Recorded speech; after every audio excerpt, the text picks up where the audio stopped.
Today, I want to talk about something that's been on my mind lately, self-respect. Because here's the truth. When I was younger, for a long time, I didn't have any. And I didn't even realize it. I thought I was just being nice to everyone, always putting others first, always saying yes to things that I didn't want to do, that was just me being a good person. But really, what I was doing was showing everyone that I didn't respect myself. And I'll tell you guys exactly how I figured that out. It wasn't some pretty Pinterest quote. It was messy, it was painful, and it took way too long for me to figure that out. So a few years back, I was in a situation where I felt like people were walking all over me. Friends, relationships, and even at work. And I just kept asking myself, why aren't people taking me seriously? Why do I always feel drained? Why do I keep attracting the same kind of situations and the same kind of people? And then one day it just hit me. It wasn't them, it was me.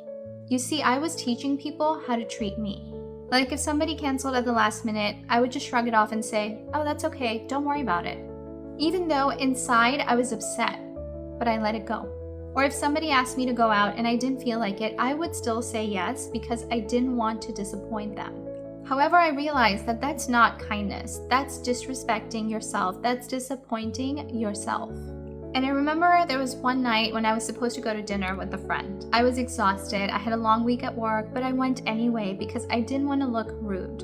And the funny thing is, I sat there the whole time wishing I was home in bed. Then I thought, why am I doing this to myself? That was the moment I realized that if I don't respect my own needs, no one else is going to. Now let me tell you something practical that actually helped me start changing this. Micro boundaries. I didn't start with the big, cut people off stuff. I started small. If someone interrupted me, I would say, hold on, I wasn't done yet. If I was tired, I would actually go home instead of pushing myself to stay.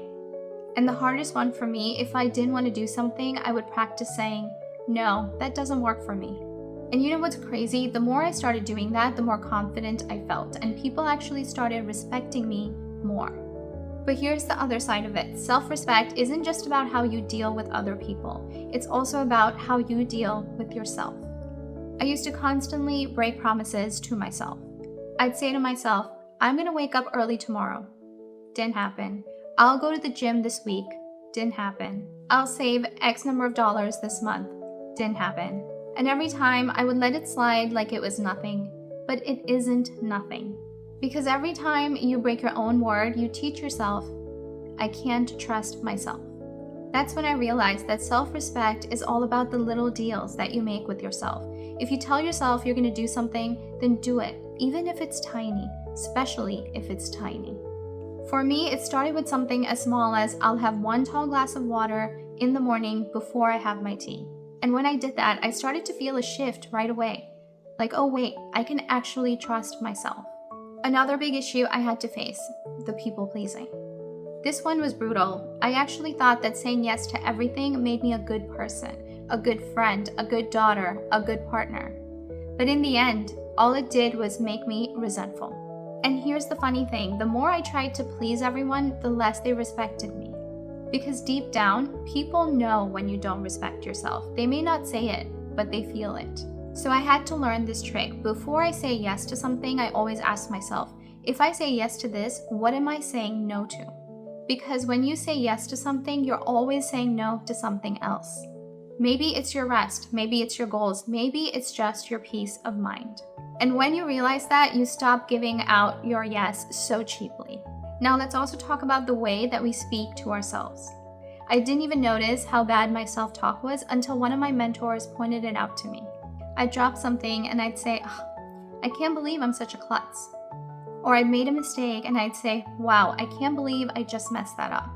Would I ever talk to a friend that way? No, I wouldn't. Then why was I talking to myself that way? And this is where it really clicked. Self-respect isn't just external. It's internal. It's the way that you speak to yourself when nobody else hears it. So now when I catch myself saying something harsh, I stop and ask myself, would I say this to someone I love? If not, then I need to change it. It's simple. If you wouldn't say it to your best friend, then don't say it to yourself. I created self-affirmation cards that really helped me with this. I'm going to post a link for you. They're completely free. Feel free to download them.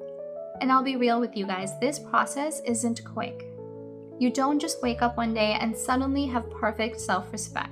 Some days you'll slip. Some days you'll say yes when you should have said no. And some days you'll break a promise to yourself.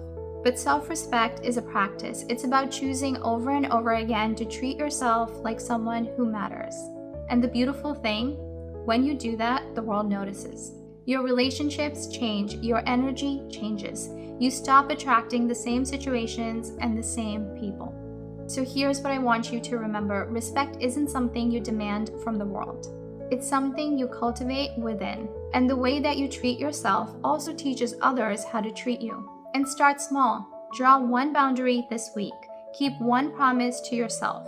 Say no once when you meant to. These may feel tiny, but they lay the foundation for a life filled with self-respect. Because at the end of the day, the most important relationship you will have is the one you have with yourself. And when you respect that relationship, everything else, your confidence, your peace, and your purpose, all fall into place. See you in the next one.